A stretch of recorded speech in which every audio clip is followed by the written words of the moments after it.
Um outro desafio, né, que a gente vê hoje é, por exemplo, da mãe solo, pai solo, né? Acho que a gente tem muito mais mães solos do que pais solos, infelizmente, por várias condições. Uma realidade do nosso país, né? Um número Exato. altíssimo. E também algumas vezes por opção, né? E o que eu acho ótimo também, porque, poxa, né, a pessoa tem essa possibilidade. Mas aí, muitas vezes, nesse processo, o pessoal fala assim, nossa, mas aí não, eu preciso da figura do pai, eu preciso da, né?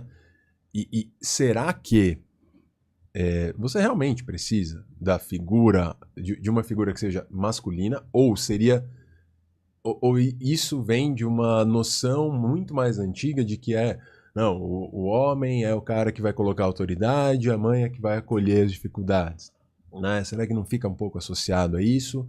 Sei lá, o que vocês pensam um pouco Acredito sobre que isso? sim, acredito que está muito associado ao que a gente entende que são os papéis de cada um, né, dentro ali da parentalidade,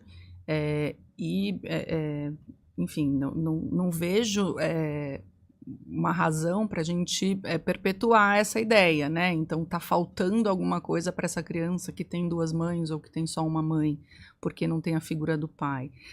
Primeiro que é isso, se a gente entende que é um desempenho de papéis e ela vai ter modelo de papéis ali importantes para aprender como se, né, desempenhar em certas atividades, hoje em dia está muito menos segmentado, né? Isso aqui é da mulher, isso aqui é do homem. A mulher trabalha, o homem trabalha, a mulher cuida, o homem cuida, a mulher, enfim.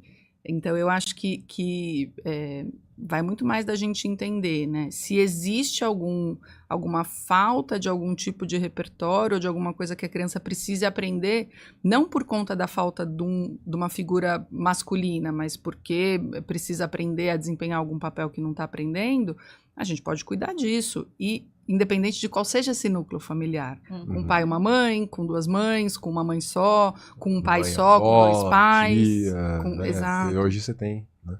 Difícil cuidar de uma criança sozinha, né? Então, uma rede de cuidados... Impossível. Então, é impossível, exatamente. Tem aquela frase de que é preciso uma tribo para cuidar de uma criança, que eu acho que é bem... ela retrata, né? Realmente uma pessoa sozinha não vai conseguir cuidar da criança. Então, a mãe solo, que ela possa ter parcerias, né? De amigas, família, instituições que contribuam para que aquela criança se desenvolva com um número maior de referências. E essa coisa da função, né, o pai, a mãe, né, eu acho que a gente ainda está com os resquícios de uma sociedade patriarcal em que os papéis eram divididos dessa forma, como vocês já colocaram. Toda criança precisa da função limite. E tem alguns escritos um pouco mais antigos, da psicanálise inclusive, diziam que essa função limite era a função do pai ou função paterna. Não, né? A função limite pode ser exercida por qualquer pessoa. Mas certo que a criança precisa de alguém que exerça isso. Quem que vai fazer? Pode ser a mesma pessoa que dá. Geralmente a mesma pessoa consegue fazer as duas coisas, né? Assim, dar limite e dar o carinho. Então, a mesma mãe que acabou de dar uma bronca na criança é a que vai pegar no colo porque essa criança tá chorando por causa da bronca que acabou de levar. Exatamente. Então... Não acho que seja necessário. Tem um livro muito bacana que chama Manifesto Antimaternalista, da Vera Conelli, recente, e que ela vai falar bastante sobre isso, de que não é a mãe que nasceu com dom, nem o pai que nasceu com a função da lei, né? Essas funções são exercidas por pessoas independente do gênero. Isso, são papéis sociais, e como tais, tem aí... um aprendizado, né, e podem ser aprendidos por quaisquer figuras, e acho que, né, você traz um ponto que é super importante, acho que essa noção vem da nossa noção ainda muito patriarcal, e de que a mulher exerce o cuidado, né, e acho que também a gente precisa quebrar isso nas famílias que têm o pai, né, o pai não é a figura que só chega para dar bronca e vai embora, o pai é a figura que também vai exercer cuidado, e precisa exercer esse cuidado, porque uma coisa que a gente tem em várias das famílias, né, que a gente conhece, atende e convive, é a sobrecarga materna. Sim. Né?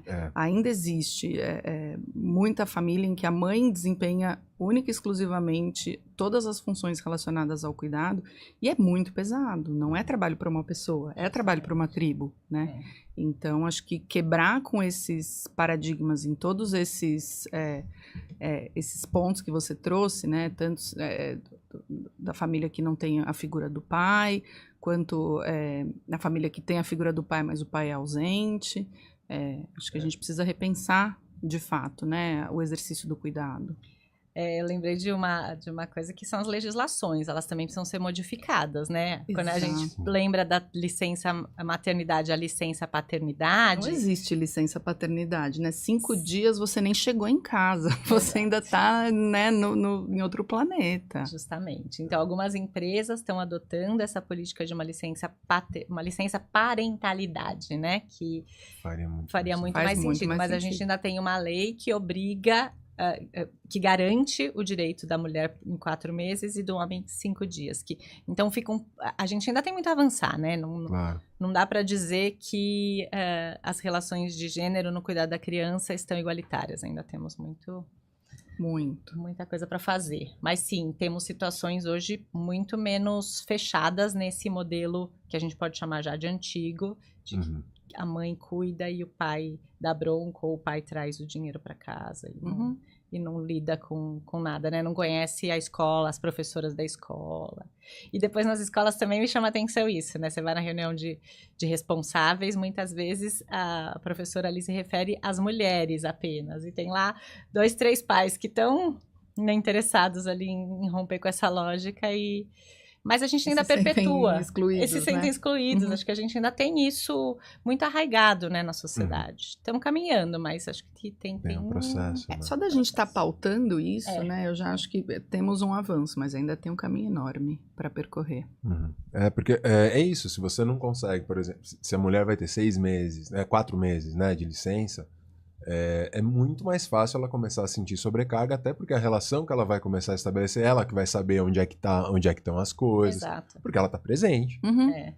E aí depois vai chegar o cara lá, onde é que tá tal coisa? E aí, ai meu Deus, já tenho que cuidar de tudo. E aí você vai sentindo esse sentimento de sobrecarga, né? Eu acho isso muito, muito importante. E aí, eu tô cheio de merchan hoje de episódio, né? Porque a gente teve aqui um episódio que a gente discutiu o relacionamento abusivo.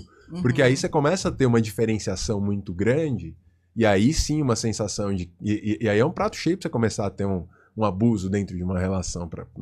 Claro, não é ipsis literis que a gente tá falando, mas é uma condição que favorece em certa medida, né? Sem dúvida.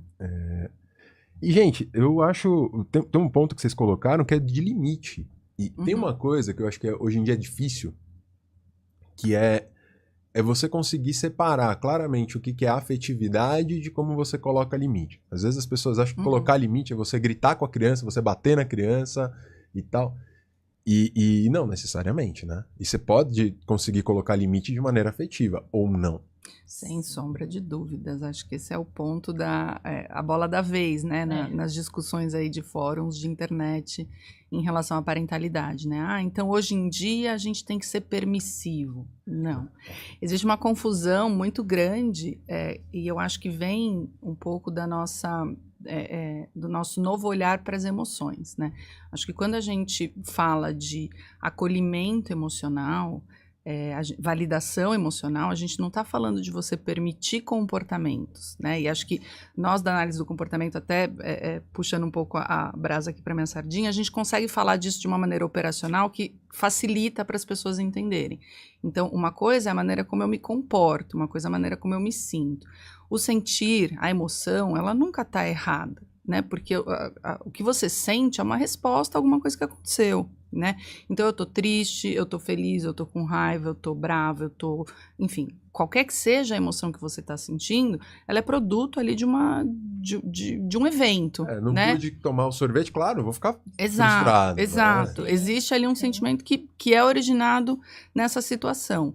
Aí, quando você fala, a gente tem que acolher o sentimento, é a gente dizer, tá tudo bem sentir isso, não tem problema sentir isso não tá errado, sentir isso faz parte da vida, é normal sentir, olha só, você tá sentindo isso porque aconteceu tal coisa, né? Você pode inclusive ensinar a relação, né, para a criança de causalidade, ela começar a ter noção, né, de onde vêm as emoções dela.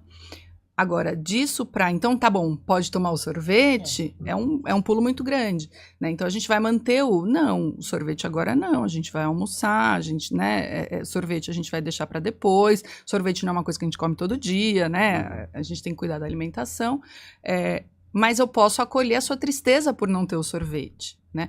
Uma coisa é o comportamento que você vai permitir da criança, outra coisa é a emoção que você vai acolher dessa criança, né? Esse foi um dos cortes do Pareamento. Se você chegou até aqui, deixa um like, assim o YouTube vai saber que esse conteúdo pode ser interessante para pessoas que têm interesse parecido com o teu. E também deixa um comentário, né? Comenta se você gostou do episódio, se você gostou do corte, o que você gostaria de ver aqui no Pareamento. Muito obrigado pela tua audiência, a gente se vê no próximo.